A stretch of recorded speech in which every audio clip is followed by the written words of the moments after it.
भी। आप मुझे सुनना चाहते हैं? मैं कम से कम 1 घंटा बोलने वाला हूँ, समय है आपके पास? तो बैठ जाओ। जब आप बैठ जाओगे तभी बात होगी। जब तक आप बैठोगे नहीं तब तक कोई बात नहीं होगी, क्योंकि भीड़ से कोई बात नहीं करनी है मुझे। क्योंकि आज मैं यहाँ भीम नगरी के प्रोग्राम में हूँ, तो जब आप बैठ जाओगे तभी बात होगी। मैं इंतजार कर लूंगा आपका कि आप बैठ जाओ।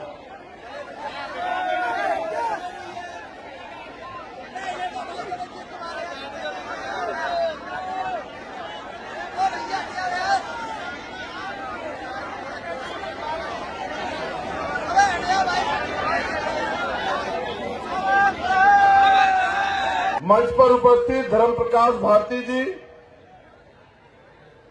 हमारे प्रदेश के सम्मानित अध्यक्ष सुनील कुमार चित्तौड़ जी, हमारे राष्ट्रीय कोर कमेटी के मेंबर भाई सिकंदर बोध जी, मेरे साथ चल के आए पूर्व कैबिनेट मंत्री चौधरी महेंद्र सिंह जी, हमारी पार्टी के राष्ट्रीय कोर कमेटी के मेंबर भाई अमित कसाना जी, बहन श्वेता सिंह जी, विक्की आजाद जी, अनिल करदम जी, राम गोपाल जी, मुकेश ठेकेदार जी, भाई राजू अंसारी जी, अमजद कुरैशी जी, जिलाध्यक्ष भीम आर्मी ब्रजेश सिंह जी, भाई प्रदीप पिप्पल जी, गजेंद्र पिप्पल जी, राजेंद्र करदम जी, मैं आप सबका धन्यवाद करता हूं। सम्मानित मंच, यहां उपस्थित हमारे मिशनरी गायककार, हमारे धार्मिक पूजनीय भंते जी, यहां मंच के सामने उपस्थित मेरी माताएं, बहनें, नौजवान साथी, सम्मानित बुजुर्ग और इस मंच पर जिनके नाम मैं नहीं ले पाया, वो सभी वरिष्ठ साथी जो इस मंच को सुशोभित कर रहे हैं, हमारे वॉलंटियर फोर्स के साथी, उनकी पूरी टीम। मेरा बड़ा मन था भीम नगरी के आयोजन में आने के लिए। पिछली बार आना चाहता था, हादसा हुआ, एक बड़ी दुर्घटना हुई, आगे के प्रोग्राम कैंसिल करने पड़े। मैं भी आया मगर प्रोग्राम में शामिल होने के लिए नहीं। जिन सीनियर साथियों को चोट लगी थी, जो हॉस्पिटल में थे, उनसे मिलने के लिए, उनके हालचाल जानने के लिए और प्रार्थना करने के लिए कि वो जल्दी स्वस्थ हो जाए। इस बार जब मुझे आयोजक कमेटी द्वारा चीफ गेस्ट बुलाया गया तो मेरी दिली इच्छा थी, मैंने चित्तौड़ साहब से कहा कि मैं जरूर आऊंगा। और क्योंकि ये हमारी राजधानी भी है आगरा, तो मेरा मन ये था कि मैं आज अपने परिवार के सामने, क्योंकि क्या पता मीडिया से आपने मेरे बारे में क्या सुना, मेरी इच्छा थी कि इस मंच के सामने मैं अपने परिवार के सामने, क्योंकि बहुत कम मौके होते हैं जब आप परिवार के बीच होते हैं। राजनीतिक मंच तो बहुत होते हैं, आंदोलन भी बहुत होते हैं, लेकिन ये मेरा परिवार है और मेरे दोनों तरफ परिवार मेरा बैठा हुआ है। मैंने सोचा था कि जब मैं अपने परिवार के बीच में होऊंगा तो मैं अपनी बात जरूर रखूंगा कि मैं कौन और मैं क्या चाहता हूं। अपनी बात को रखने से पहले, क्योंकि जिनकी वजह से हम हैं और जिनकी 132वीं जयंती समारोह में हम लोग शामिल हुए हैं, मैं उन महापुरुषों को एक श्रेणी में रखते हुए महामानव तथागत बुद्ध से लेके संत शिरोमणि सदगुरु रविदास, गुरु नानक देव, गुरु कबीरदास, भगवान वाल्मीकि, गुरु घासीदास, राष्ट्रपिता ज्योतिबा फूले, छत्रपति साहू जी महाराज, पेरियर रामास्वामी नायकर, पेरियर लल्ले यादव, क्योंकि ये आगरा की धरती है तो एक और शख्स जिनके काम की मैं दिल से सराहना करता हूं, चौधरी चरण सिंह जी को भी नमन करता हूं। हम लोग जयंती क्यों मना रहे हैं, हम लोग भीमनगरी का आयोजन क्यों कर रहे हैं, ये जानकारी तो भीमनगरी के बारे में मुझे इस मंच से मिली, लेकिन जितना मैं समझ पाया, हम लोग जयंती इसलिए मनाते हैं क्योंकि एक घटना मैं आपको याद दिलाना चाहता हूं, जो बाबा साहब अम्बेडकर के साथ घटी। उन्होंने जब वो पढ़ते थे, उस कॉलेज की दीवार पे एक कोट लिखा हुआ था, जैसे हम बुद्ध विहार में अम्बेडकर भवन में देखते हैं कोट लिखे होते हैं। कोट ये था कि मनुष्य पैदा होता है और मर जाता है, महापुरुष पैदा होते हैं लेकिन महापुरुष कभी नहीं मरते। बाबा साहब अम्बेडकर ने वो जो दूसरी लाइन थी, उस दूसरी लाइन को कट कर दिया, क्योंकि वो किसी बुद्धिजीवी व्यक्ति द्वारा 200-300 साल से वहां लिखी हुई बात थी। इसका विरोध हुआ तो बाबा साहब अम्बेडकर से सवाल जवाब किया गया। उनसे पूछा गया कि डॉक्टर अम्बेडकर आपने ये क्यों मिटाया। कल जब अध्यापक भी होंगे, स्टूडेंट भी होंगे, तो आपको अपना पक्ष रखना है। तो बाबा साहब अम्बेडकर ने जब उनको मौका मिला और उन्होंने ये बात रखी, तो उन्होंने कहा सच है, मनुष्य पैदा होता है और मर जाता है, ये एक अटल सत्य, ये सत्य है, मैं इसका विरोध नहीं करता हूं। लेकिन जो दूसरी लाइन लिखी गई है कि महापुरुष पैदा होते और महापुरुष कभी नहीं मरते, तो उन्होंने कहा महापुरुष कभी पैदा नहीं होते, क्योंकि पैदा मात्र एक बच्चा होता है, उसके जीवन के संघर्ष, त्याग, बलिदान और उसके जाने के बाद समाज, प्रदेश, देश, बुद्धिजीवी लोग ये आकलन करते हैं कि ये व्यक्ति कैसा था। जीवित व्यक्ति कभी महापुरुष नहीं हो सकता है। तो ने कहा, हेलो, पैसे पूरे मिले हैं ना, ये राजधानी वालों ने पैसे। मैं अपने परिवार से कहता हूं, सुनो, 75 साल से ताली बजा रहे हो मेरे लोगों और नारे भी लगा रहे हो, हालत बताऊंगा तो रोते हुए जाओगे वहां से। इसलिए कहना चाहता हूं, तुम्हारे कंधों में बहुत बड़ी जिम्मेदारी है, मुझे सुनने के बाद आकलन करना। तो बाबा साहब ने कहा कि पैदा तो मात्र एक बच्चा होता है, उसके जीवन के संघर्ष के पल, त्याग, बलिदान और उसके बाद उसके जाने के बाद आकलन करके समाज तय करता है कि महापुरुष था या नहीं था। तो इसलिए क्योंकि महापुरुष पैदा नहीं होते और उन्होंने कहा कि महापुरुष भी मर जाते हैं अगर उनकी विचारधारा का प्रचार प्रसार न हो। सही मायने में बाबा साहब अम्बेडकर ने यह भी कहा कि जो कौम अपने इतिहास नहीं जानती, वो कभी अपने भविष्य का निर्माण नहीं कर सकती है।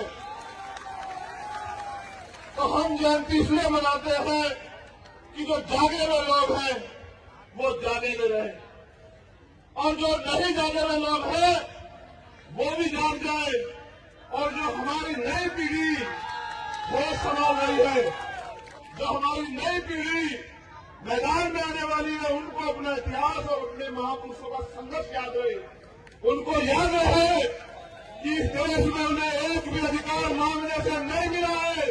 उन्हें याद रहे कि अगर उनका जीवन सुनहरा हुआ है तो ये बाबा साहब अम्बेडकर की देन है। इसलिए उन्हें याद रहे कि हम लोग जयंती क्यों मना रहे हैं। सम्मानित आगरा के मेरे जिम्मेदार साथियों, जब मैं पिछली बार आया 14 अप्रैल के आयोजन में शामिल होने में, विश्वास से कह रहा हूं, मैंने झूठ बोलना नहीं सीखा। जब मैं उस आयोजन से गया तो मैंने आकलन किया कि पूरे दिन हुआ क्या है। तो मैंने सोचा कि ये तो वो धरती है जहां बाबा साहब अम्बेडकर ने 18 मार्च 1956 को भाषण दिया था। इनमें तो उनका गहरा असर होना चाहिए, मगर उस दिन जो मैंने देखा कि एक से बड़ा एक डीजे लगाते हैं, खूब नाचते कूदते हैं, तो मैं सोच रहा था कि बाबा साहब क्या बता देंगे और हम क्या कर रहे हैं। तो मैंने घर जाके परिवार में भी ये बताया कि भाई आगरा में कुछ हो नहीं रहा है, लेकिन जब मैंने आज ये भीमनगरी का आयोजन देखा तो मैं जिम्मेदारी का था कि बाबा साहब ने 18 मार्च 1956 को यहाँ एक भाषण दिया और वो भाषण ये था, उसका एक हिस्सा भैया बता गए, मैं उसको पूरा करना चाहता हूं। उन्होंने कहा कि बड़ी मुश्किल से मैं तमाम तरह के न्याय, अत्याचार, अपमान, जुल्म, जाति सह अपने 4 बच्चों की कुर्बानी देके मैं इस कारवां को यहां तक लेके आ पाया। अगर आप इसको आगे नहीं बढ़ा सकते तो इसको पीछे मत जाने देना मेरे बच्चों। मेरा ये आखिरी संदेश है आपको। उन्होंने यह भी कहा कि मुझे मेरे पढ़े लिखे लोगों ने धोखा दिया। उस समय के हिसाब से कहा होगा। मैं जिम्मेदारी से कहता हूं कि आज का पढ़ा लिखा तो उनके मूवमेंट को आगे बढ़ाने में लगा हुआ, जी तोड़ मेहनत कर रहा है। मैं धन्यवाद देता हूं पूरे अधिकारी कर्मचारी वर्ग को, पूरे अपने पढ़े लिखे समाज को कि वो दिन रात मेहनत कर रहा है कि हमारा समाज खड़ा हो जाए। फिर उन्होंने ये भी कहा, क्योंकि इसका जिक्र बड़ा कम होता है, ये युवाओं के लिए है, कि मैं सोचता हूं कि अब मैं बूढ़ा हो चुका हूं, मैं बीमार भी रहता हूं। जो कुछ मैं अपने समुदाय के लिए करना चाहता था उसका बहुत कम कर पाया हूं। मैं सोचता हूं कि अगर कोई नौजवान इस तंबू का तंबू बनने के लिए खड़ा हो जाए और इस कारवां को आगे बढ़ाने का काम करे तो डॉक्टर अम्बेडकर भी चैन से मर सके। उन बाबा साहब अम्बेडकर को, क्योंकि मैंने उनको जीते जी नहीं देखा, मैं बहुत छोटा हूं उनसे। मेरी जन्म तिथि है 5 दिसंबर और मेरे बाबा साहब चले गए 6 दिसंबर को। मैं उनसे बहुत छोटा हूं और मैं उनके नखून के बराबर मेरी काम में भी। तो मैं सोचता हूं दिन रात कि उन्होंने ये भी कहा कि व्यक्ति भूखा रह सकता है लेकिन अपमानित होकर नहीं रह सकता। मेरे लोगों, जिस समाज के बारे में उन्होंने सोचा था कि ये समाज राज करेगा, वंचित वर्ग पूरा, महिलाएं, दलित, शोषित, वंचित, पीड़ित, इनको बराबर के अधिकार, स्वाभिमान, सम्मान मिलेगा। आजादी के 75 साल बाद वो समाज कहां खड़ा है, हमें आकलन करना चाहिए। क्या बाबा साहब अम्बेडकर के कार्य को पूरा करने की तरफ हम लोग आगे जा रहे हैं या बाबा साहब अम्बेडकर के द्वारा दिए गए अधिकार पीछे जा रहे हैं? मेरे लोग, और इसका भी आपको विवरण करके बता देता हूं। विवरण ये है, मेरे सम्मानित पूर्व नेतागण भी यहां बैठे हैं, इनको भी सोचना है, मेरे वरिष्ठ वकील साथी भी बैठे हैं, कि एक समय था, चाहे केंद्र की सरकार हो या स्टेट की सरकार, जब बजट बनता था तो SC ST के लिए कुछ योजनाएं होती थी, स्पेशल कंपोनेंट प्लान का पैसा आता था, हमारे कुछ विहार बने, रविदास मंदिर बने, अम्बेडकर भवन बने, हमें लोन बने, हमें बिजनेस करने की आजादी मिले, हमें कुछ और काम करने के अवसर मिले, हमें एजुकेशन में अवसर मिले, ये सारी व्यवस्थाएं होती थी। इस बार का बजट आपने देखा होगा मेरे पढ़े लिखे लोगों, क्या आपने स्पेशल कंपोनेंट प्लान का एक वो सुना? SC ST के लिए कोई स्पेशल ट्रीटमेंट सुना? तो कारवां तो लूट चुका है। सच तो यह है कि कारवां लुटेरा ने लूट लिया है और मेरा समाज अभी गाने बजाने में व्यस्त है, नारा लगाना, झंडा उठाने में व्यस्त है। मेरा समाज, जिस समाज को दुनिया की गद्दी में नाम रोशन करना था, राज करना था, आज भी इनकी बच्चों के साथ अन्य अत्याचार होता है। मुझे अपने दम को कहना पड़ेगा आपसे। आज ये जालौर में एक बच्ची को मुझे नहीं पता वो कौन आके सलाम गोली मार के चले गए। और आपने देखा होगा कि मैं हाथरस की अपनी बहन के लिए किस तरह न्याय के लिए लड़ रहा था इस सरकार से। अब क्या मिले न्याय में? आपने सब देखा होगा, सत्ता के ताकत से क्या न्याय को कितना प्रभावित किया। मैं बात आपसे इसलिए कह रहा हूं कि क्योंकि मैं अपनी जिंदगी का चिट्ठा आपके सामने खोलना चाहता हूं। मेरे लोगों, ये मेरा परिवार है। मैंने कहा ये राजनीतिक मंच है, यहाँ सब मेरे अपने वो कहीं किसी उसमें हो। मैं आपको बताना चाहता हूं कि मेरा गांव है छुटमलपुर, उत्तराखंड यूपी बॉर्डर पे, बिल्कुल बॉर्डर के करीब। अब वो कस्बा हुआ, अब से पहले गांव था। मेरे पिताजी प्राइमरी स्कूल में हेडमास्टर थे। बाबा साहब अम्बेडकर के दिए आरक्षण की वजह से नौकरी लगे तो मुझे पूरी बचपन से लेके जब तक मेरे साथ रहे मुझसे कहते रहे कि पढ़ाई कर लो, पढ़ाई कर लो। 6 बहन भाई हैं, 6 के 6 को पढ़ाने लिखाने का काम किया। और क्योंकि 6 बच्चों को पालना कोई आसान काम नहीं है, मैं जानता हूं कि मेरे पिता ने मुझे जूता खरीदवाया, मुझे, मेरे भाई को, और अपने आप टूटी चप्पल से नौकरी की। मेरे पिताजी 40 किलोमीटर साइकिल चला के जाते थे कि हमारे पेट में रोटी आ सके। मेरी मां पशु पालती थी, आज भी हमारे लोग पालते हैं गांव देहात में। खेत से जाके घास लाती थी। मैं जब स्कूल से आता तो खेत पे जाता, घास की गठरी उठा के लाता, फिर उसको मशीन में काटता। मेरी मां उसे उस दूध को बेच के हमारे लिए खर्चा जुटाती। मैंने गरीबी देखी, धीरे धीरे बड़े होते गए। एक समय आया, मेरे पिताजी ने मुझसे कहा कि तुम्हें पढ़ने के लिए विदेश जाना है। तुमने वकालत कर ली। वकालत से जुड़ा भी उनका किस्सा है। उन्होंने केस लड़ा एक, और 15 साल केस लड़ने के बाद जज साहब ने कहा कि फैसला कर लो मास्टर जी। तो उन्होंने कहा जी फैसला करा दो साहब। तो उन्होंने कहा 5,000 रुपए में फैसला कर लो। मेरे पिताजी के 25,000 रुपए किसी को धार थे, वो बेईमान हो गया। तो मेरे पिताजी ने कहा जज साहब मैं तो इससे ज्यादा पैसे तारीखों में लगा बैठा हूं। तो उन्होंने रोते हुए जज साहब से कहा कि यहां अदालतों में न्याय नहीं होता है, यहां न्याय जज बदलता है, तारीख बदलती है, हमारे जैसे लोग चप्पल खींचते रहते हैं। मैंने अपने बच्चों का हिस्सा काट के इसको धार दिया था बुरे समय में। तो मेरे पिताजी ने मुझसे कहा कि तुम्हें जज बनना, तुम्हें न्याय करना है, न्याय। इसलिए मैंने लॉ की। फिर मेरे पिताजी ने कहा कि तुम्हें पढ़ने के लिए विदेश जाना है, क्योंकि बाबा साहब विदेश में पढ़ने गए। तुम्हें LLM और आगे की पढ़ाई। उस समय यहां पर साइबर क्राइम का बड़ा वो चल रहा था, वकील नहीं थे। अपने परिवार में शामिल हो जाओगे, लेकिन पता नहीं बाबा साहब का सपना कब पूरा होगा। जिस दिन उनको मैंने खोया 11 जनवरी 2013 को, मैंने ये वचन दिया उनके शव को कि मैं अपने जीवन का आखिरी कतरा तक जो है, आखिरी मिनट तक तो जो है, वो बाबा साहब अम्बेडकर के मिशन को पूरा करने के लिए लगा दूंगा। आज के 11 जनवरी 2013, और ये जब इस बार 11 जनवरी 2023 आई तो मैंने अपनी मां से कहा कि मुझे 10 साल हो गए घर छोड़े हुए, और मैं कोशिश करता हूं कि खाने से पहले भी अगर कोई काम हो तो उसको निपटा दूं।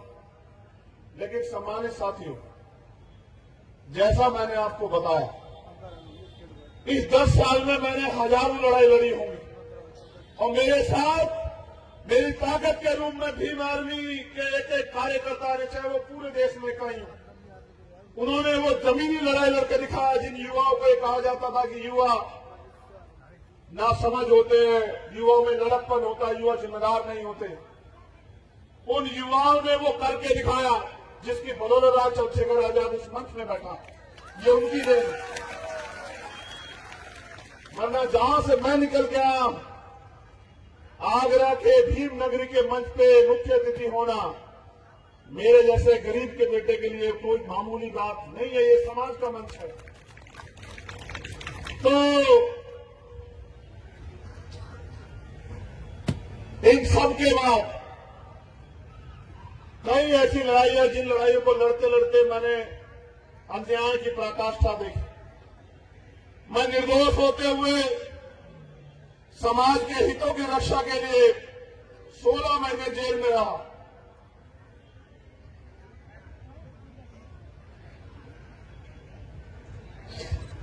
जब मुझसे एक वकील मिलने आया दिल्ली का जेल में, वो वकील और पत्रकार दोनों था, तो मैंने उसको कहा कि आज देखो, सरकार के कारण एक पढ़ा लिखा वकील अपराधी बन के जेल में पड़ा है। वो 16 महीने 6x10 की एक काल कोठ में, जिसको तनाई चक्की कहते हैं, और मेरे ऊपर मुकदमा लगाया NSA, नेशनल सिक्योरिटी एक्ट, राष्ट्रद्रोह का, कि मैंने राष्ट्र के खिलाफ कोई साजिश की है, राष्ट्र को कमजोर करने की, राष्ट्र की एकता को खंडित करने की। और मेरी साजिश ये थी कि बस मैं अपने लोगों की रक्षा कर रहा था, उन सामंतियों से जो आज भी हमारे लोगों को कीड़े मकोड़ों से ज्यादा नहीं समझते हैं, उनसे जो अन्याय अत्याचार करते हैं और सत्ता के संरक्षण में फिर घर में चैन से पड़ के सोते हैं। हर रात मैं ये सोच के कांपता था कि जब मैं बाहर जाऊंगा तो कोशिश करूंगा अपने जैसे हजारों लोग तैयार कर सकूं और अन्याय पे इस आधारित व्यवस्था को कुचल सकूं, डायनामाइट लगाकर उड़ा दूं कि मेरे किसी और भाई के साथ ऐसा अन्याय ना हो। क्योंकि जब आप जेल जाते हैं, आप अकेले नहीं सहते हैं, आपका परिवार सहता है, आपके दोस्त सहते हैं, रिश्तेदार सहते हैं, आपका समाज सहता है। जब 2 अप्रैल का आंदोलन हुआ, मैंने 8 दिन भूख हड़ताल की। मैंने पढ़ा था कि यहां गांधी जी के तरीके से भी जीता जा सकता है। 8 दिन की भूख हड़ताल के बाद 14 अप्रैल का दिन था। मेरे बड़े भाई देहरादून से चल के आए, उन्होंने मुझे बस एक बात समझाई। उन्होंने कहा सरकार भी चाहती है चंद्रशेखर मर जाए, क्योंकि तुम उनके आंखों के कांटे और तुम भी भूख से मरना चाहते हो। अगर वो तुम्हें मारे तो वो अपराधी होंगे, उन्हें सजा होगी। अगर तुम खुद मर जाते हो तो उनका तो काम आसान हो जाएगा। बताओ किसका नुकसान होगा। ये बात मेरी समझ में आई कि यहां गांधी जी के हिसाब से नहीं जीता जा सकता है। मैंने उस दिन के बाद कभी जीवन में भूख हड़ताल नहीं की। मैंने उसी दिन भूख हड़ताल तोड़ दी। मैंने तय किया कि सत्ता में वो शक्ति है कि एक निर्दोष आदमी को 16 महीने बंद कर दे और एक दोषी को रेप, हत्या के हत्यारों को, बलात्कारियों को छोड़ दे सरकार, रिहा कर दे। और उस दिन मेरे दिमाग में बात बैठी कि बाबा साहब अम्बेडकर ने क्यों कहा था 40 का मास्टर की, कि राजनीतिक सत्ता वो चाबी है जो आपके सारे परेशानियों के हल खोल सकती है। और उन्होंने यह भी कहा कि राजनीति में हिस्सेदारी न करने का सबसे बड़ा दंड यह है कि अयोग्य लोग आपके ऊपर शासन करते हैं। ऐ मेरे बहुजन समाज के लोगों, 85% आबादी होने के बाद आपको सारी सरकारों से मांगना पड़ता है कि कुछ दे दो। नौजवान रोजगार मांग रहा है, माता बहनें सुरक्षा सशक्तिकरण मांग रही हैं, किसान फसल के दाम मांग रहा है, मजदूर न्यूनतम वेतन मांग रहा है, समाज भाईचारा मांग रहा है। ये सारी शक्ति सत्ता में निहित है। अधिकारी कर्मचारी प्रमोशन में रिजर्वेशन मांग रहा है, अधिकारी कर्मचारी भत्ता मांग रहा है, अधिकारी कर्मचारी और पेंशन मांग रहा है। हर कोई सत्ता के आगे नतमस्तक होकर मांग रहा है। लेकिन आप ये भूल जाते हो कि यहां जो भी सरकार बनती है उसको वोट देके आप लोग बनाते हो, क्योंकि जिनकी सरकार आज है उनके पास वोट बैंक नहीं है। वोट बैंक तो हमारे पास है, हमारे लोग उनको वोट करते हैं, तब जाके वो लोग राज सत्ता में आते हैं और वो राज सत्ता में आके हमारे अधिकारों को कुचलने का काम करते हैं। सम्मानित मेरे परिवार के लोगों, मेरा दोष इतना है कि मेरे पिता का नाम किसी मंत्री के साथ नहीं जुड़ा हुआ, मेरी मां का नाम किसी मंत्री के साथ नहीं जुड़ा हुआ है, और न मेरी कामयाबी पे कोई शक नहीं होता समाज को, क्योंकि राजा के बेटे को यहाँ राजा मान लेता है समाज। अगर एक गरीब का बेटा मेहनत करके खड़ा हो जाता है तो उसको बहुत लड़ाई लड़नी पड़ती है। आप लोग कभी मुझे घुटने देखते नहीं देखा होगा कि आप नवाज, और मैं पूरी जिम्मेदारी से कह रहा हूं परिवार के आगे, मेरी माँ बहने और मेरी सबसे पहली लड़ाई ये है कि भारत में रहने वाली एक भी महिला के साथ अन्याय अत्याचार न, उसको बराबरी का सम्मान और सशक्तिकरण मिले। क्योंकि मैंने देखा मेरी मां कैसे पेट काट काट के हमें पालती थी, मैंने देखा क्या कहती है माए बहने, मैंने देखा आज भी समाज में गैर बराबरी है। बेटे को अलग से ट्रीटमेंट दिया जाता है, बेटियों को सिर्फ इसलिए पढ़ाया जाता है कि ये बता सके कि ये इतनी पड़ी हुई है शादी के समय।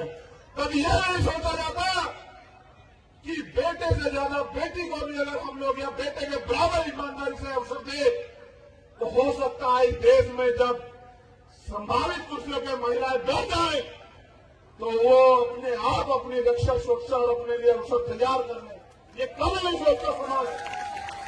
तो मेरी जिम्मेदारी ये है, नेतृत्वकर्ता होने के नाते मैं संदेश के तौर पर आपसे कहना चाहता हूं कि अपनी बेटियों को भी बेटों की तरह आगे बढ़ने का, सम्मान से जीने का, स्वाभिमान के साथ जीने का ये बल आप तैयार करें, पैदा करें, उनको अवसर दें। आज तो बड़े पैमाने पर हमारे लोग यहां करने लगे हैं, लेकिन जहां नहीं करते हैं वहां भी हमें करना।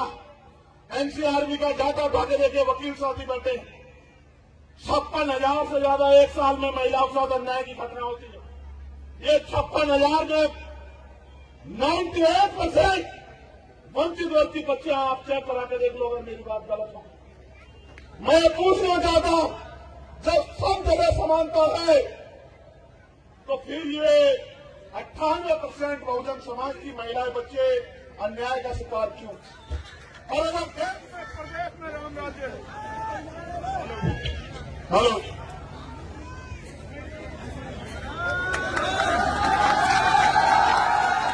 प्रदेश में राम राज्य है,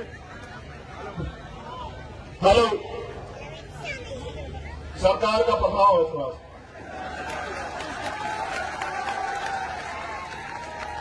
जल्दी हटाएंगे, चिंता मत करो। देखो ये भव्य आयोजन, आप लोग यहां बड़े पैमाने पर आए। अगर आप गुलामी तो है भाई, क्या इस देश की महिलाएं नहीं चाहती आजादी से जिए? देखो मैं सच बताता हूं भारत का आपको क्या, मैं भी मध्य प्रदेश गया, हमने एक बहुत बड़ा आयोजन किया, हमारे लोगों ने देखा होगा 12 फरवरी को, और इतिहास गवाह, मैं चैलेंज के साथ कहता हूं कि अगर मध्य प्रदेश में भारत के प्रधानमंत्री भी इतना बड़ा आयोजन कर दे तो मैं राजनीति छोड़ दूंगा, पूरी जिम्मेदारी से कह रहा हूं।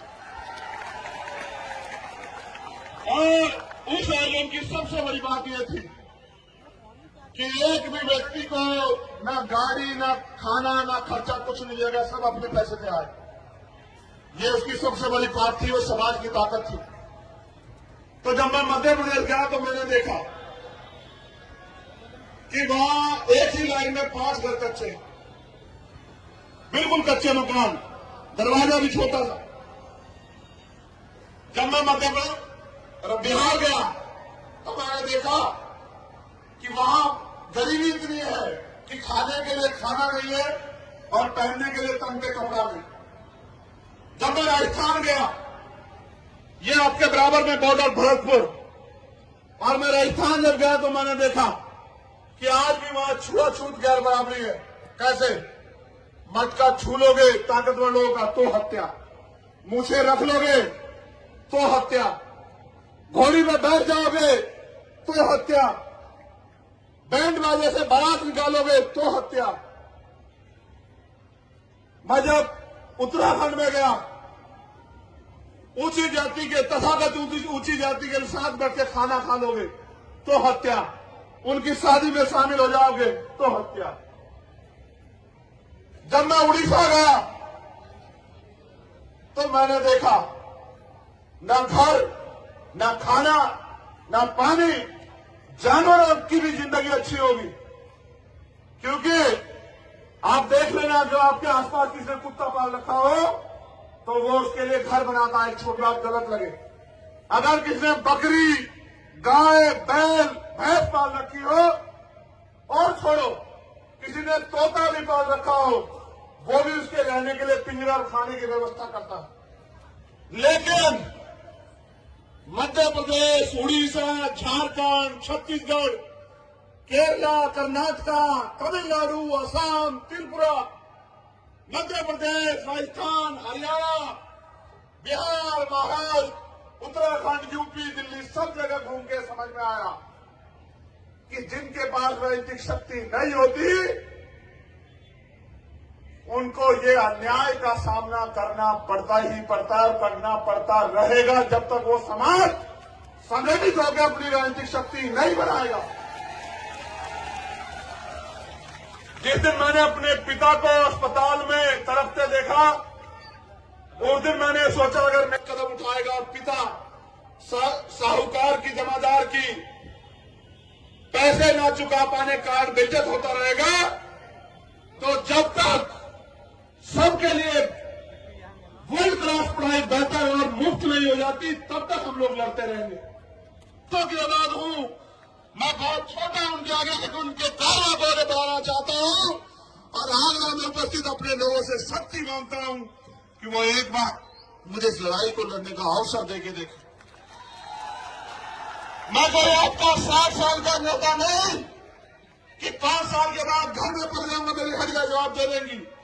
मेरे लोगों याद रखना, दिल्ली के अंदर मैंने 250 लाठी उठाई और मुझसे कहा वहां के डीसीपी ने कि माननीय गृह मंत्री, कहना गृह मंत्री से कि चंद्रशेखर मर जाएगा लेकिन अपने लोग के सम्मान को नहीं झुकने देगा।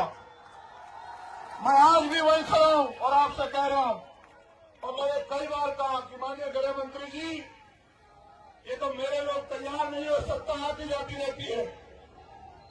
अगर मेरे जैसे व्यक्ति से पाला पड़ा कभी आपकी कुर्सी पे मेरे जैसा व्यक्ति बैठा हुआ, तो माफी की कोई बात होगी नहीं। इलाज होगा, इलाज याद रखना मेरी बात। क्योंकि अगर वो बाबा साहब अम्बेडकर के संविधान को छूना चाहेंगे तो पहले उनको अम्बेडकरवादियों की लाशों से गुजरना पड़ेगा। ये बात याद है।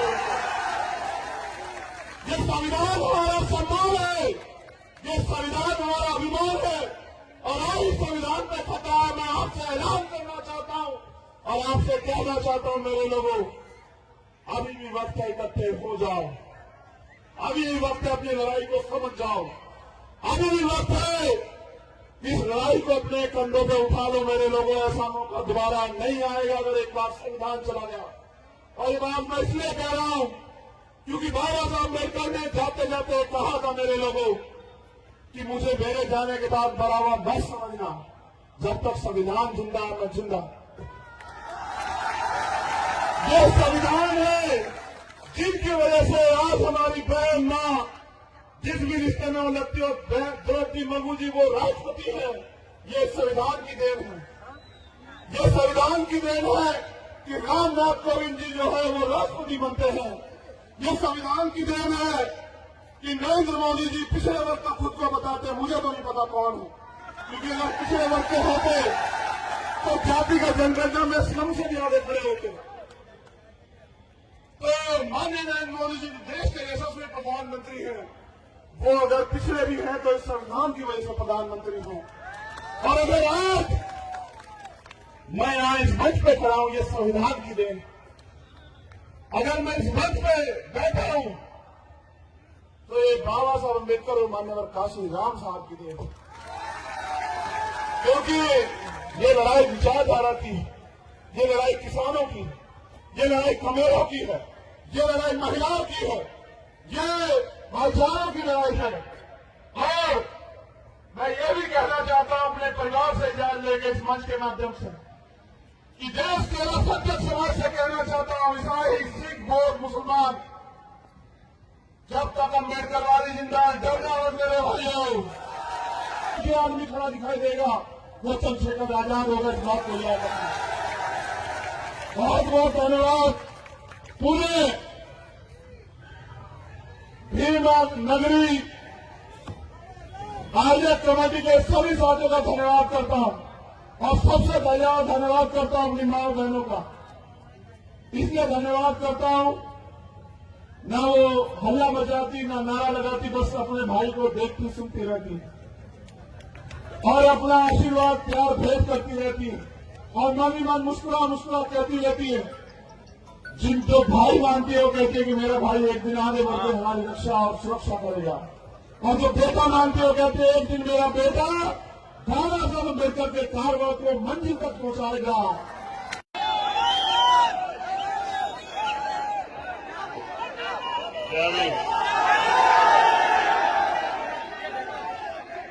आप मुझे सुनना चाहते हैं? मैं कम से कम 1 घंटा बोलने वाला हूँ, समय है आपके पास? तो बैठ जाओ। जब आप बैठ जाओगे तभी बात होगी। जब तक आप बैठोगे नहीं तब तक कोई बात नहीं होगी, क्योंकि भीड़ से कोई बात नहीं करनी है मुझे। क्योंकि आज मैं यहाँ ये नगरी के प्रोग्राम में हूँ, तो जब आप बैठ जाओगे तभी बात होगी। मैं इंतजार कर लूंगा आपका कि आप बैठ जाओ।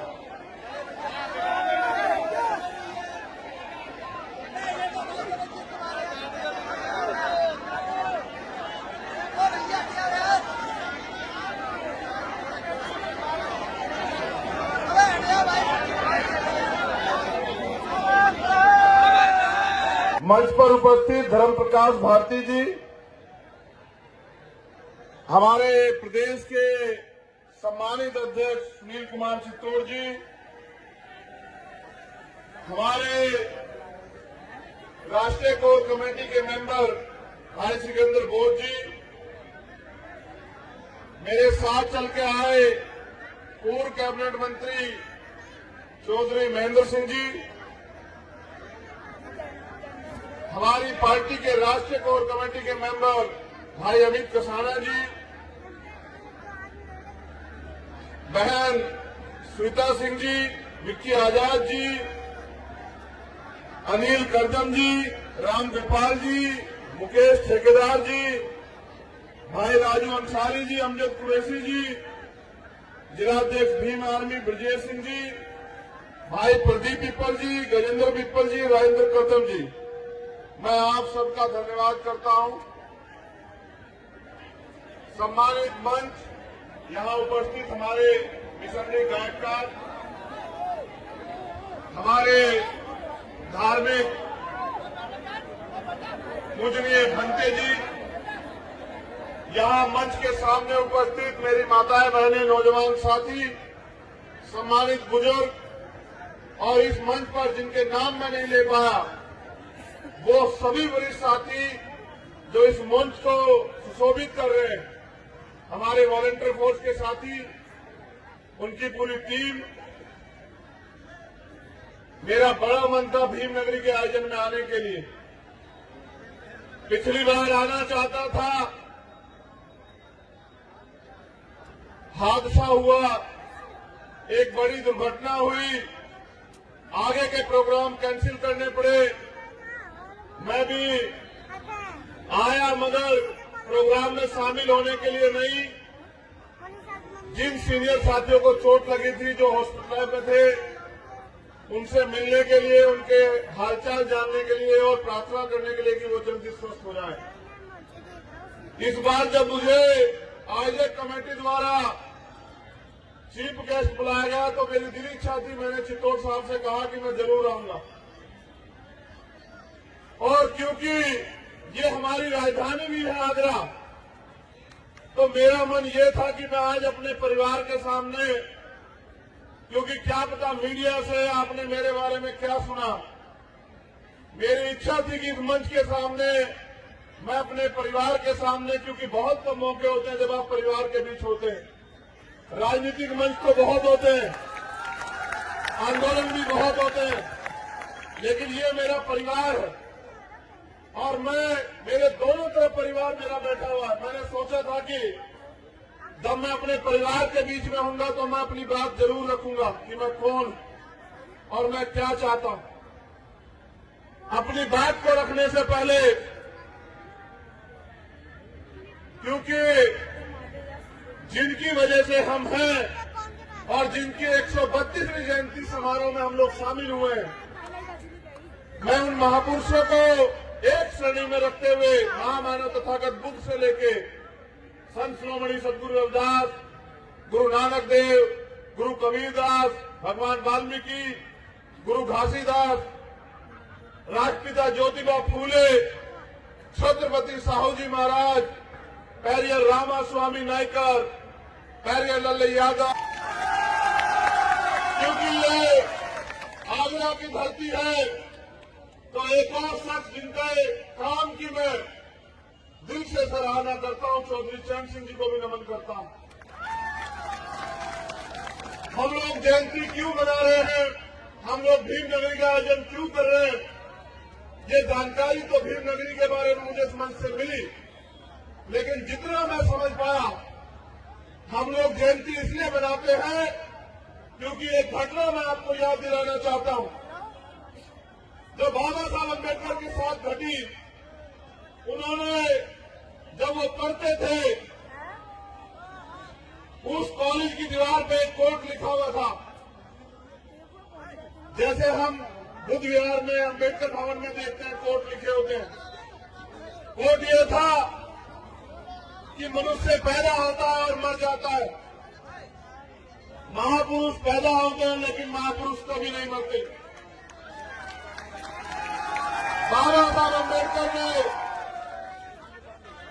वो जो दूसरी लाइन थी, उस दूसरी लाइन को कट कर दिया, क्योंकि वो किसी बुद्धिजीवी व्यक्ति द्वारा 200-300 साल से वहां लिखी हुई बात थी। इसका विरोध हुआ तो बाबा साहब अम्बेडकर से सवाल जवाब किया गया। उनसे पूछा गया कि डॉक्टर अम्बेडकर आपने ये क्यों मिटाया। कल जब अध्यापक भी होंगे, स्टूडेंट भी होंगे, तो आपको अपना पक्ष रखना है। तो बाबा साहब अम्बेडकर ने जब उनको मौका मिला और उन्होंने ये बात रखी, तो उन्होंने कहा सच है, मनुष्य पैदा होता है और मर जाता है, ये एक अटल सत्य, ये सत्य है, मैं इसका विरोध नहीं करता।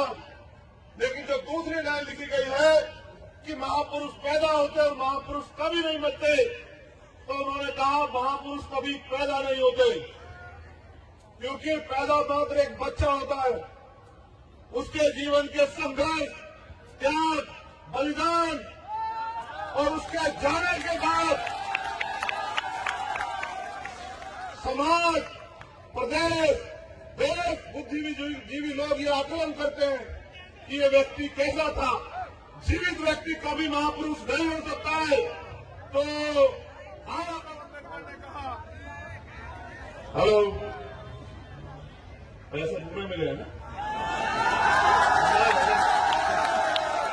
ये राजधानी वालों ने पैसे। मैं अपने परिवार से कहता हूं, सुनो, 75 साल से ताली बजा रहे हो मेरे लोगों और नारे भी लगा रहे हो।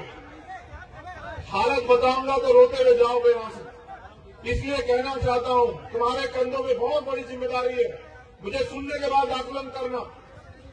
तो बाबा साहब ने कहा कि पैदा तो मात्र एक बच्चा होता है, उसके जीवन के संघर्ष के पल, त्याग, बलिदान और उसके बाद उसके जाने के बाद आकलन करके समाज तय करता है कि महापुरुष था या नहीं था। तो इसलिए क्योंकि महापुरुष पैदा नहीं होते और उन्होंने कहा कि महापुरुष भी मर जाते हैं अगर उनकी विचारधारा का प्रचार प्रसार न हो। सही मायने में बाबा साहब अम्बेडकर ने यह भी कहा कि जो कौम अपना इतिहास नहीं जानती, वो कभी अपने भविष्य का निर्माण नहीं कर सकती है। तो हम जयंती इसलिए मनाते हैं कि जो जागे हुए लोग हैं वो जागे हुए रहे, और जो नहीं जागे हुए लोग हैं वो भी जाग जाए, और जो हमारी नई पीढ़ी वो संभाल रही है, जो हमारी नई पीढ़ी मैदान में आने वाली है, उनको अपना इतिहास और अपने महापुरुषों का संघर्ष याद रहे, उनको याद रहे कि इस देश में उन्हें एक भी अधिकार मांगने से नहीं मिला है। उन्हें याद रहे कि अगर उनका जीवन सुनहरा हुआ है तो ये बाबा साहब अम्बेडकर की देन है। इसलिए उन्हें याद रहे एजेंसी क्यों बना रहे हैं? सम्मानित आगरा के मेरे जिम्मेदार साथियों, जब मैं पिछली बार आया 14 अप्रैल के आयोजन में शामिल होने में विश्वास से कह रहा हूं, मैंने झूठ बोलना नहीं सीखा। जब मैं उस आयोजन से गया तो मैंने आकलन किया कि पूरे दिन हुआ क्या है। तो मैंने सोचा कि ये तो वो धरती है जहां बाबा साहब अम्बेडकर ने 18 मार्च 1956 को भाषण दिया था। इनमें तो उनका गहरा असर होना चाहिए, मगर उस दिन जो मैंने देखा कि एक से बड़ा एक डीजे लगाते हैं, खूब नाचते कूदते हैं, तो मैं सोच रहा था कि बाबा साहब क्या बता देंगे और हम क्या कर रहे हैं। तो मैंने घर जाके परिवार में भी ये बताया कि भाई आगरा में कुछ हो नहीं रहा है। लेकिन जब मैंने आज ये भीम नगरी का आयोजन देखा तो मैं जिम्मेदारी से था कि बाबा साहब ने 18 मार्च 1956 को यहाँ एक भाषण दिया और वो भाषण ये था, उसका एक हिस्सा भैया बता गए, मैं उसको पूरा करना चाहता हूं। उन्होंने कहा कि बड़ी मुश्किल से मैं तमाम तरह के अन्याय, अत्याचार, अपमान, जुल्म, जाति सह अपने 4 बच्चों की कुर्बानी देके मैं इस कारवां को यहां तक लेके आ पाया। अगर आप इसको आगे नहीं बढ़ा सकते तो इसको पीछे मत जाने देना मेरे बच्चों। मेरा ये आखिरी संदेश है आपको। उन्होंने यह भी कहा कि मुझे मेरे पढ़े लिखे लोगों ने धोखा दिया। उस समय के हिसाब से कहा होगा। मैं जिम्मेदारी से कहता हूं कि आज का पढ़ा लिखा तो उनके मूवमेंट को आगे बढ़ाने में लगा हुआ जी तोड़ मेहनत कर रहा है। मैं धन्यवाद देता हूं पूरे अधिकारी कर्मचारी वर्ग को, पूरे अपने पढ़े लिखे समाज को भी। वो दिन रात मेहनत कर रहा है कि हमारा समाज खड़ा हो जाए। फिर उन्होंने ये भी कहा, क्योंकि इसका जिक्र बड़ा कम होता है, ये युवाओं के लिए है, कि मैं सोचता हूं कि अब मैं बूढ़ा हो चुका हूं, मैं बीमार भी रहता हूं। जो कुछ मैं अपने समुदाय के लिए करना चाहता था उसका बहुत कम कर पाया हूं। मैं सोचता हूं कि अगर कोई नौजवान इस तंबू का तंबू बनने के लिए खड़ा हो जाए और इस कारवां को आगे बढ़ाने का काम करे तो डॉक्टर अम्बेडकर भी चैन से मर सके।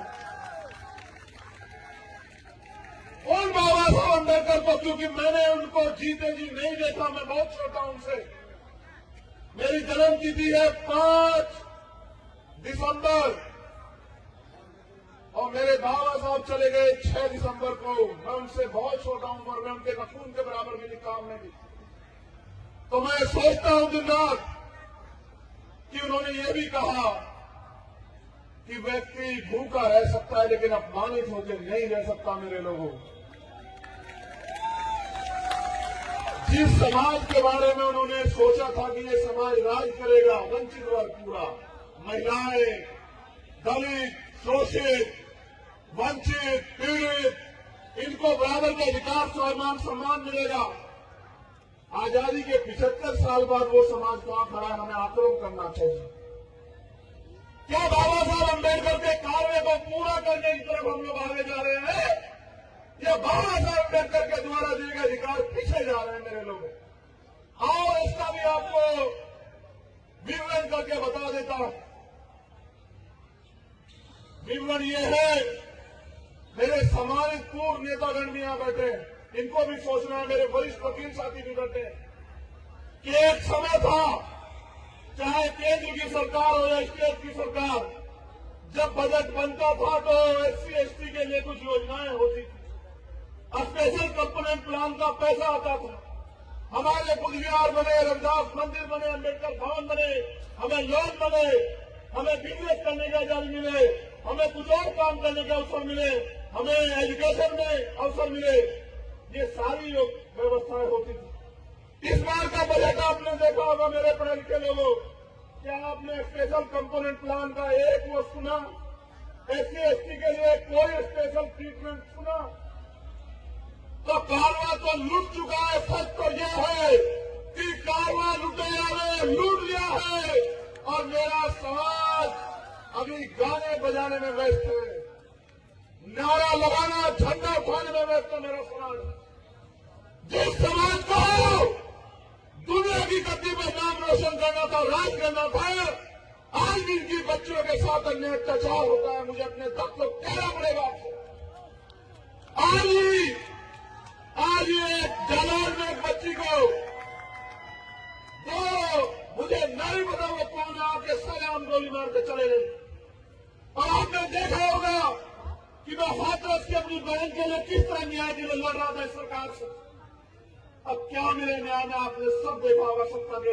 सत्ता के ताकत से क्या न्याय को कितना प्रभावित किया। मैं बात आपसे इसलिए कह रहा हूं क्योंकि मैं अपनी जिंदगी का चिट्ठा आपके सामने खोलना चाहता हूं। मेरे लोगों, ये मेरा परिवार है। मैंने कहा ये राजनीतिक मंच नहीं है जहां सब मेरे अपने वो कहीं किसी उसमें हो। मैं आपको बताना चाहता हूं कि मेरा गांव है छुटमनपुर, उत्तराखंड यूपी बॉर्डर पे, बिल्कुल बॉर्डर के करीब। अब वो कस्बा हुआ, अब से पहले गांव था। मेरे पिताजी प्राइमरी स्कूल में हेडमास्टर थे। बाबा साहब अम्बेडकर के दिए आरक्षण की वजह से नौकरी लगे तो मुझे पूरी बचपन से लेके जब तक मेरे साथ रहे मुझसे कहते रहे कि पढ़ाई कर लो। हम 6 बहन भाई हैं, 6 के 6 को पढ़ाने लिखाने का काम किया। और क्योंकि 6 बच्चों को पालना कोई आसान काम नहीं है, मैं जानता हूं कि मेरे पिता ने मुझे जूता खरीदवाया, मुझे मेरे भाई को, और अपने आप टूटी चप्पल से नौकरी की। मेरे पिताजी 40 किलोमीटर साइकिल चला के जाते थे कि हमारे पेट में रोटियां सकें। मेरी मां पशु पालती थी, आज भी हमारे लोग पालते हैं गांव देहात में। खेत से जाके घास लाती थी। मैं जब स्कूल से आता तो खेत पे जाता, घास की गठरी उठा के लाता, फिर उसको मशीन में काटता। मेरी मां उसे उस दूध को बेच के हमारे लिए खर्चा जुटाती। मैंने गरीबी देखी, धीरे धीरे बड़े होते गए। एक समय आया, मेरे पिताजी ने मुझसे कहा कि तुम्हें पढ़ने के लिए विदेश जाना है। तुमने वकालत कर ली। वकालत से जुड़ा भी उनका एक किस्सा है। उन्होंने केस लड़ा एक, और 15 साल केस लड़ने के बाद जज साहब ने कहा कि फैसला कर लो मास्टर जी। तो उन्होंने कहा जी फैसला करा दो साहब। तो उन्होंने कहा 5,000 रुपए में फैसला कर लो। मेरे पिताजी के 25,000 रुपए किसी को घाट थे, वो बेईमान हो गया। तो मेरे पिताजी ने कहा जज साहब मैं तो इससे ज्यादा पैसे तारीखों में लगा बैठा हूं। तो उन्होंने रोते हुए जज साहब से कहा कि यहां इन अदालतों में न्याय नहीं होता है, यहां न्याय जज बदलता है, तारीख बदलती है, हमारे जैसे लोग चप्पल खींचते रहते हैं। मैंने अपने बच्चों का हिस्सा काट के इसको धार दिया था बुरे समय में। तो मेरे पिताजी ने मुझसे कहा कि तुम्हें जज बनना, तुम्हें न्याय करना, न्याय। इसलिए मैंने लॉ की। फिर मेरे पिताजी ने कहा कि तुम्हें पढ़ने के लिए विदेश जाना है, क्योंकि बाबा साहब विदेश में पढ़ने गए। तुम्हें LLM और आगे की पढ़ाई। उस समय यहां पर साइबर क्राइम का बड़ा वो चल रहा था, वकील नहीं थे। अपने परिवार में शामिल हो जाओगे, लेकिन पता नहीं बाबा साहब का सपना कब पूरा होगा। जिस दिन उनको मैंने खोया 11 जनवरी 2013 को, मैंने ये वचन दिया उनके सब को कि मैं अपने जीवन का आखिरी कतरा तक जो है, आखिरी मिनट तक तो जो है, वो बाबा साहब अम्बेडकर के मिशन को पूरा करने के लिए लगा दूंगा। आज के 11 जनवरी 2013, और ये जब इस बार 11 जनवरी 2023 आई तो मैंने अपनी मां से कहा कि मुझे 10 साल हो गए घर छोड़े हुए, और मैं कोशिश करता हूं कि खाने से पहले भी अगर कोई काम हो तो उसको निपटा दूं। लेकिन सम्मानित साथियों, जैसा मैंने आपको बताया, इस 10 साल में मैंने हजारों लड़ाई लड़ी होंगी, और मेरे साथ मेरी ताकत के रूप में भीम आर्मी के एक कार्यकर्ता ने, चाहे वो पूरे देश में कहीं हो, उन्होंने वो जमीनी लड़ाई लड़के दिखाया। जिन युवाओं को कहा जाता था कि युवा ना समझ होते हैं, युवाओं में लड़कपन होता है, युवा जिम्मेदार नहीं होते, उन युवाओं ने वो करके दिखाया जिसकी बदौलत आज चंद्रशेखर आजाद इस मंच में बैठा। ये उनकी देन। वरना जहां से मैं निकल के आया, आगरा के भीम नगरी के मंच पे मुख्य अतिथि होना मेरे जैसे गरीब के बेटे के लिए कोई मामूली बात नहीं है। ये समाज का मंच है। तो इन सब के बाद कई ऐसी लड़ाइयां, जिन लड़ाइयों को लड़ते लड़ते मैंने अन्याय की पराकाष्ठा देखी। मैं निर्दोष होते हुए समाज के हितों की रक्षा के लिए 16 महीने जेल में रहा।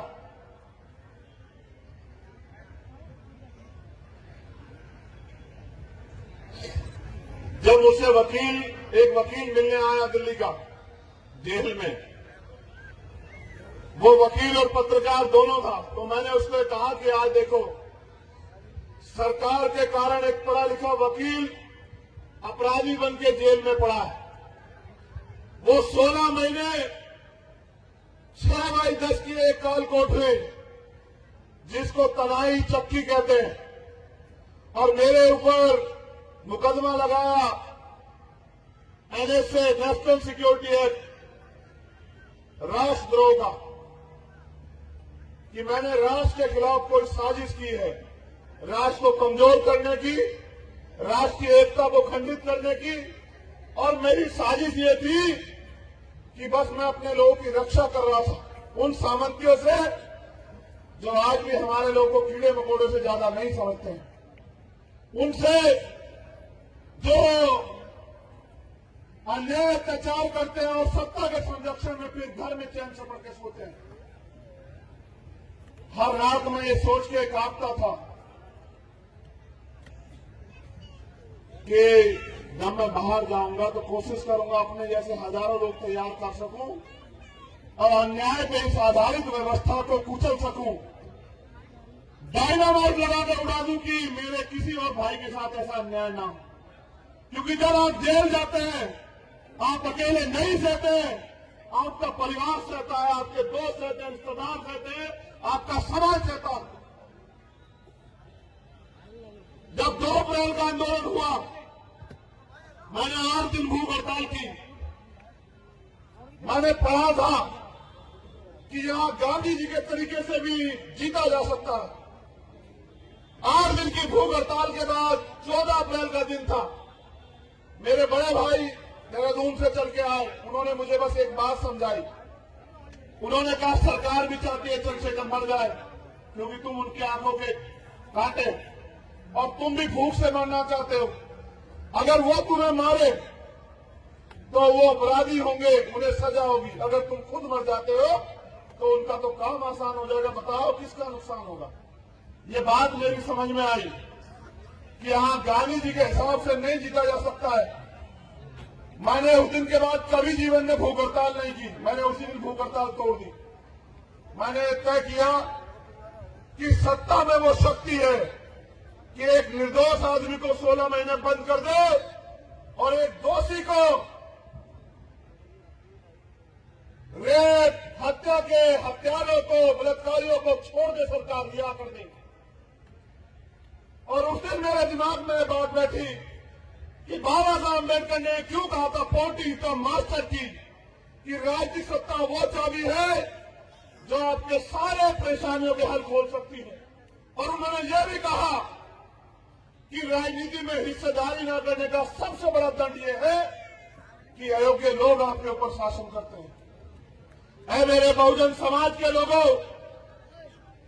85% आबादी होने के बाद आपको सारी सरकारों से मांगना पड़ता है कि कुछ दे दो। नौजवान रोजगार मांग रहा है, माता बहनें सुरक्षा सशक्तिकरण मांग रही हैं, किसान फसल के दाम मांग रहा है, मजदूर न्यूनतम वेतन मांग रहा है, समाज भाईचारा मांग रहा है। ये सारी शक्ति सत्ता में निहित है। अधिकारी कर्मचारी प्रमोशन में रिजर्वेशन मांग रहा है, अधिकारी कर्मचारी भत्ता मांग रहा है, अधिकारी कर्मचारी और पेंशन मांग रहा है।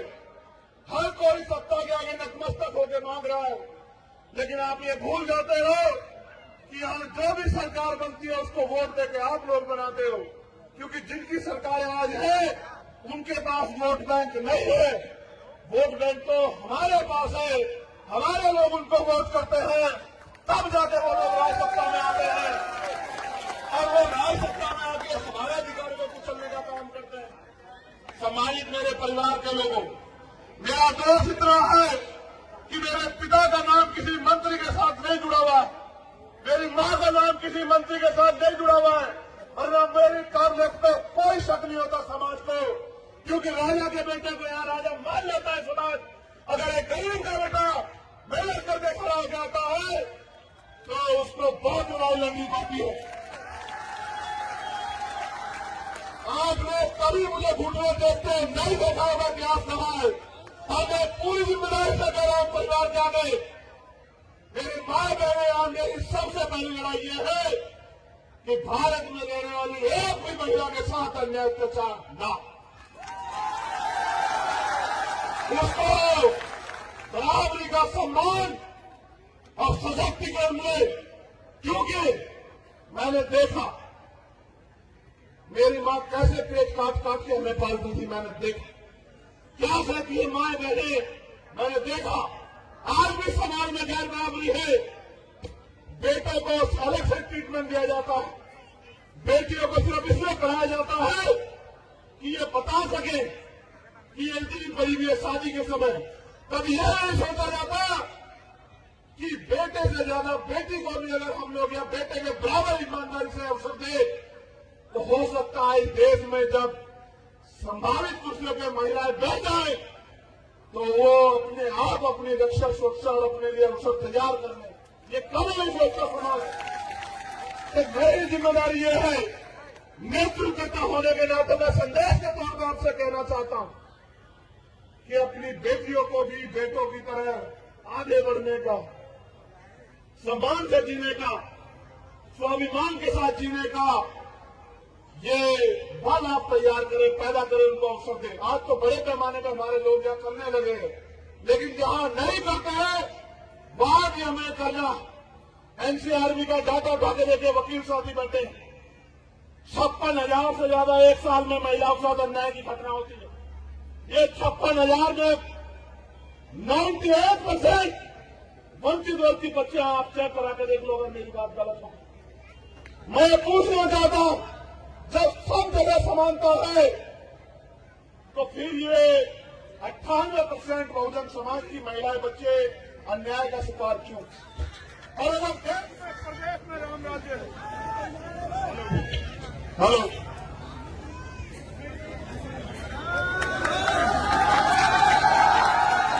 प्रदेश में राम राज्य है, हेलो सरकार का प्रभाव है थोड़ा।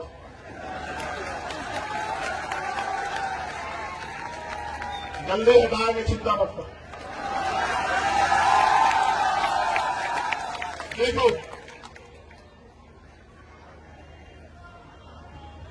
ये भव्य आयोजन आप लोग यहाँ बड़े पैमाने पर आए।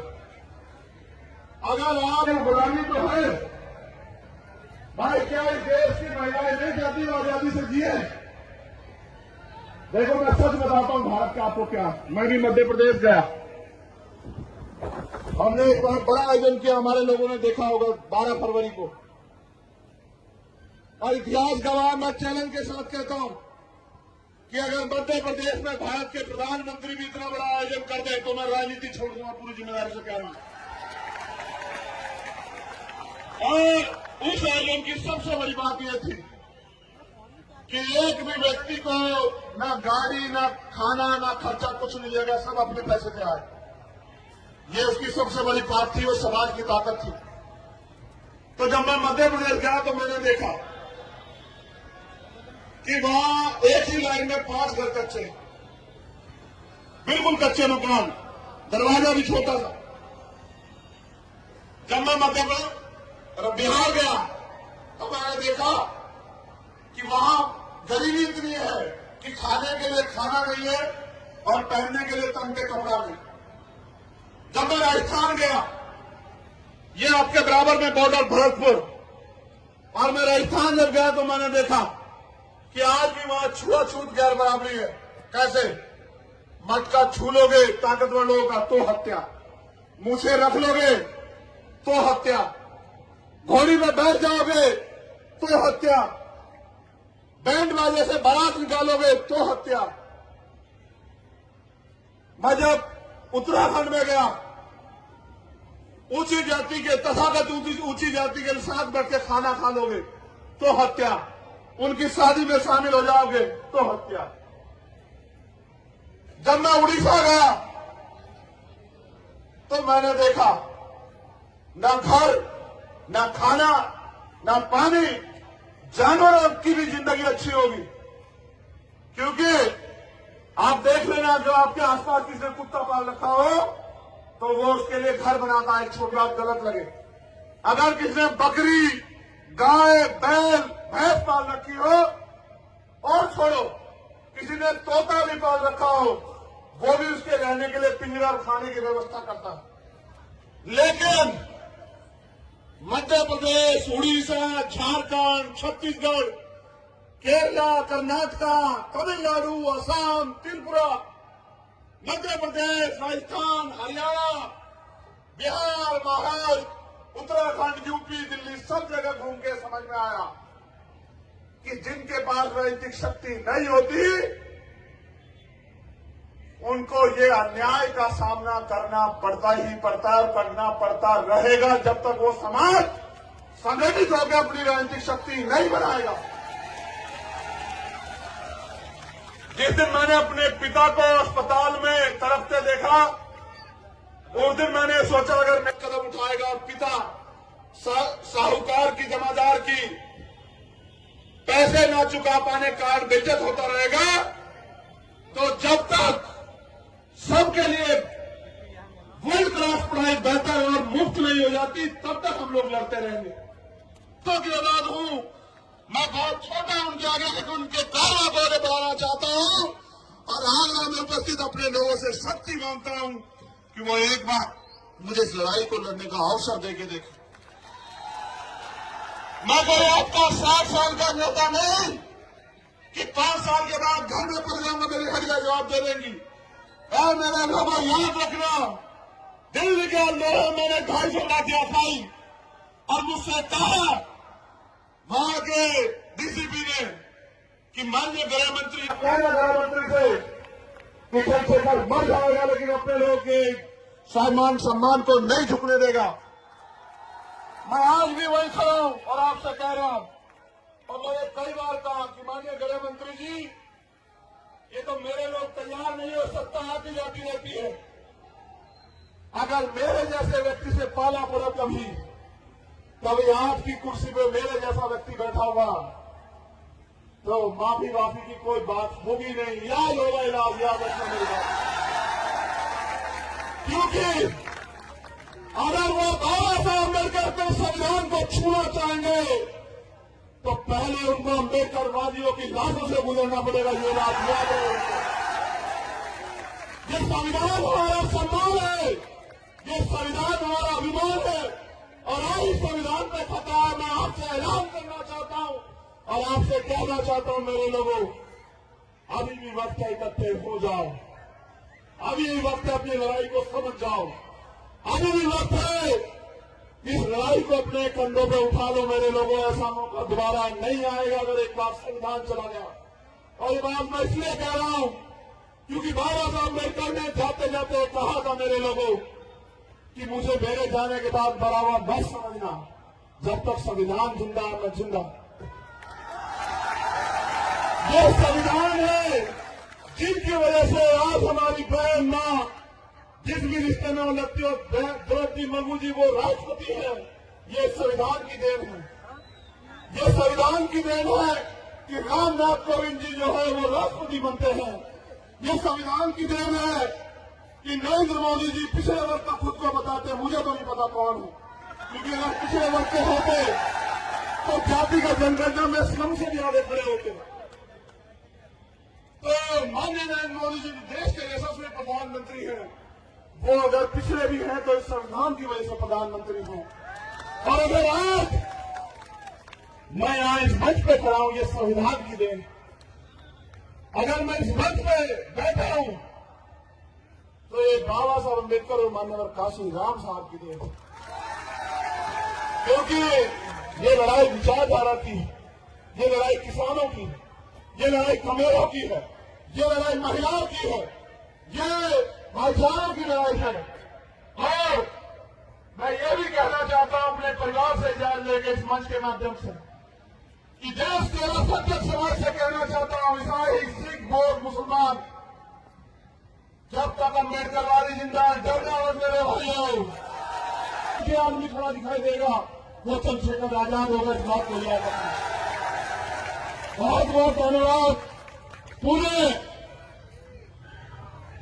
भीम नगरी आयोजक कमेटी के सभी साथियों का धन्यवाद करता हूं और सबसे धन्यवाद करता हूं अपनी माओ बहनों का।